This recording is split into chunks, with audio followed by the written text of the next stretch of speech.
पहले मंदिर लगाया था सुबह सुबह, फिर मंदिर को सजाया था, फिर पंडित जी आ गए थे, फिर उन्होंने पूजा शुरू कर दी थी। उसमें हवन मतलब शंख बजाया था, फिर पूजा ये आरती की थाली सजाई थी।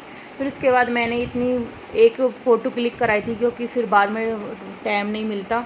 उसके बाद ये मेरी बेटी का आउटफिट था, ये उसने एक सुंदर सा प्यारा सा सूट पहना था।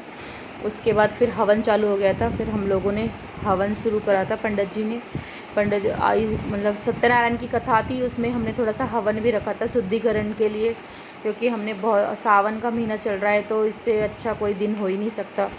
और फिर मेरी बेटियां ऊपर आ गई थी, उन्होंने समोसे पैक करे थे, केले थे प्रसाद में। सत्यनारायण की कथा थी ना, उसके लिए मतलब सारा कुछ मेरी बेटियों ने ही करा था, मैं तो नीचे हवन में थी। उन्होंने दोनों ने मिलके मतलब समोसे पैक करे थे। हमारे यहाँ प्रसाद में समोसे वगैरह सब कुछ मतलब घर के लिए भी देते हैं, और हाँ यहाँ पे भी खाते हैं। उसके बाद इतने सारे थे, वो दोनों बेचारी बहुत थक गई थी पैक करती करती, मैं तो पूजा से उठ नहीं सकती थी। फिर वापस वो दोनों नीचे आई थी हवन में बैठने के लिए, क्योंकि हवन हम चारों ने ही मिलके करा था। हवन में जितने भी हम सारे घर के मेंबर थे वो सब बैठते हैं हमारे यहाँ पे। और उसके बाद हवन में आहुति दे रहे थे, और मुझे बहुत पैरों में ना बहुत गर्म लग रहा था।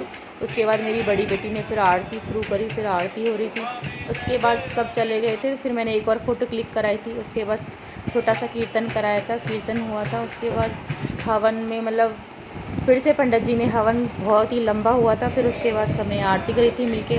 फिर मैंने और मेरी छोटी बेटी ने थोड़ा सा डांस करा था, वो शर्मा रही थी। फिर मैंने उसके मतलब चीख पे पप्पी करी, कोई नहीं बेटा, थोड़ा थोड़ा करते हैं, चलो डांस करते हैं। फिर हम दोनों माँ बेटियों ने मिलकर डांस करा था। फिर उसके बाद धन्यवाद वीडियो देखने के लिए।